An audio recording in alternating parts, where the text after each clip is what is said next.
Assalamualaikum warahmatullahi wabarakatuh.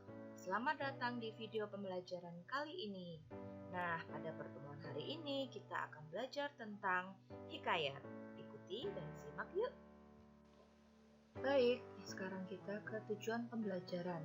Diharapkan kalian mampu mendeskripsikan nilai-nilai dan isi yang terdapat dalam cerita hikayat. Baik, lanjut ya. Sekarang, apa itu hikayat? Ada yang tahu? Jadi, hikayat itu merupakan karya sastra lama yang berbentuk prosa. Prosa itu narasi ya, cerita.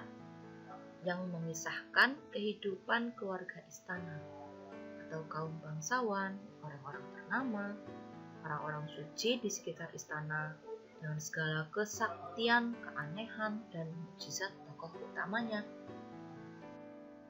Nah, setelah kalian mengetahui apa itu hikayat, selanjutnya kita ke karakteristik hikayat. Nah, ada beberapa karakteristik hikayat yang harus kalian ketahui agar kalian bisa membedakan mana teks hikayat dan mana yang bukan. Yang pertama itu ada kemustahilan. Jadi dalam cerita teks hikayat itu banyak hal-hal yang tidak logis atau tidak dapat diterima oleh nalar. Kemudian karakteristik yang kedua itu anonim. Maksudnya tidak diketahui secara jelas nama pencerita atau pengarang dari hikayat tersebut, karena cerita hikayat itu disebarkan secara lisan dari satu orang ke orang lain. Selanjutnya ada kesaktian. Jadi tokoh dalam hikayat seringkali diceritakan memiliki kesaktian tertentu. Kemudian yang keempat itu ada istana sentris. Hikayat seringkali bersifat istana sentris, yaitu tema dan latarnya adalah kerajaan. Kemudian tokoh-tokohnya biasanya itu ada raja, anak raja, permaisuri, prajurit. Selanjutnya ada hikayat bersifat arkais, yaitu menggunakan bahasa yang sudah lampau. Seperti contohnya hatta, titah, upeti, bejana.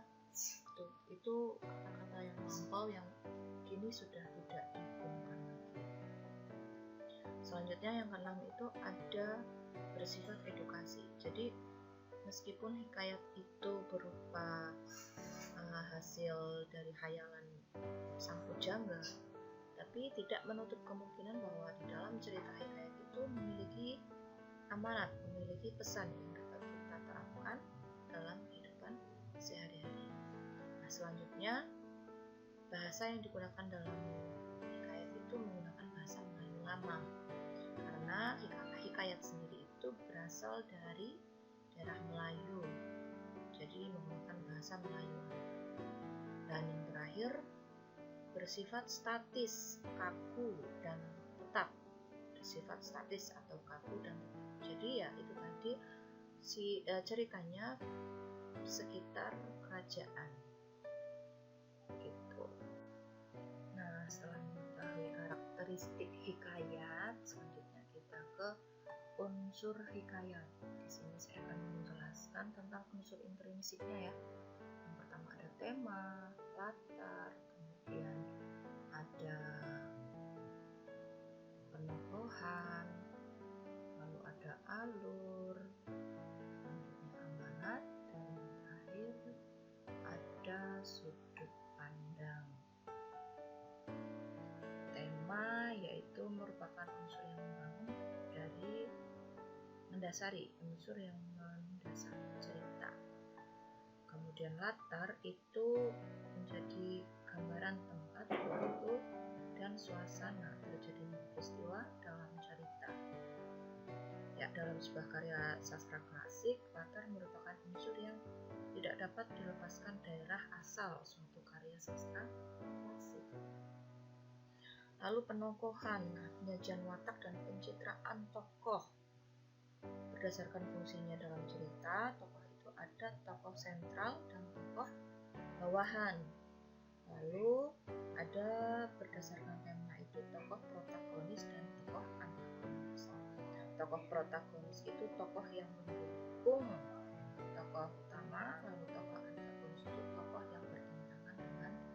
tokoh utama.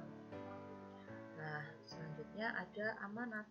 Amanat itu adalah pesan yang ingin disampaikan oleh pengarang kepada pembacanya. Dan yang terakhir adalah sudut pandang. Nah, dalam cerita sendiri, sudut pandang yang sering digunakan itu adalah sudut pandang orang pertama dan sudut pandang orang ketiga. Sedangkan dalam hikayat sendiri, sudut pandang yang digunakan itu adalah sudut pandang orang ketiga. Nah, sudut pandang itu adalah posisi penulis dalam cerita. Jadi dalam hikayat itu seringkali kan menggunakan raja sebagai sudut pandangnya atau permaisurinya, pangerannya gitu. Oke, lanjut. Setelah kalian mengetahui unsur hikayat, kita ke isi. Memahami isi hikayat yaitu dengan cara menentukan siapa tokohnya, apa yang dilakukannya, bagaimana ia melakukannya, dengan siapa ia melakukannya, di mana ia melakukannya, apa hasil yang dilakukannya, dan sebagainya. Nah, kalian bisa menggali informasi itu dengan menggunakan rumus 5W1H atau adik simbol. Apa, di mana, siapa, mengapa, bagaimana, ya itu. Lalu dalam teks hikayat itu dibagi beberapa jenis berdasarkan isinya. Ada sejarah dan biografi, contohnya itu tentang hikayat Abdullah. Kemudian hikayat agama itu contohnya hikayat Nabi Bercukur dan hikayat Nabi Khaybar. Kemudian ada cerita rakyat, contohnya yang dari Jawa itu hikayat Pandawa 5 dan hikayat Panji Semirang.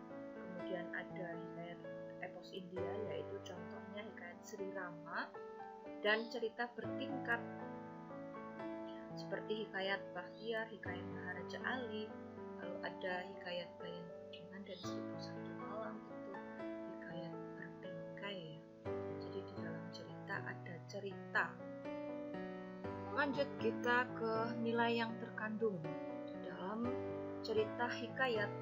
Jadi tadi sudah disampaikan, meskipun hikayat itu berasal dari hayalan sang pujangga, tapi tidak menutup kemungkinan hikayat itu memiliki nilai-nilai yang dapat kita petik, kita terapkan dalam kehidupan sehari-hari.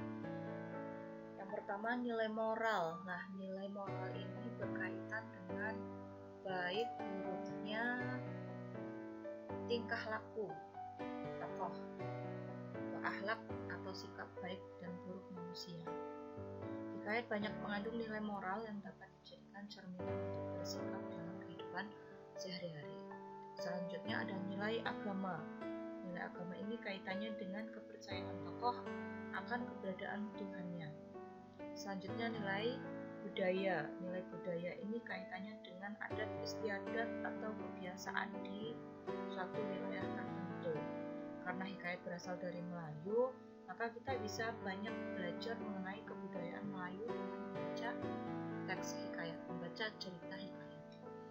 Yang terakhir ada nilai sosial, yaitu nilai yang berkaitan dengan relasi antar manusia atau hubungan antar manusia, yang melatih kita menjadi manusia yang dapat bersosial dengan sesama manusia lainnya dengan baik. Dan terima kasih sudah mengikuti pembelajaran hari ini. Sampai jumpa lagi di video-video pembelajaran berikutnya. Terima kasih. Wassalamualaikum warahmatullahi wabarakatuh.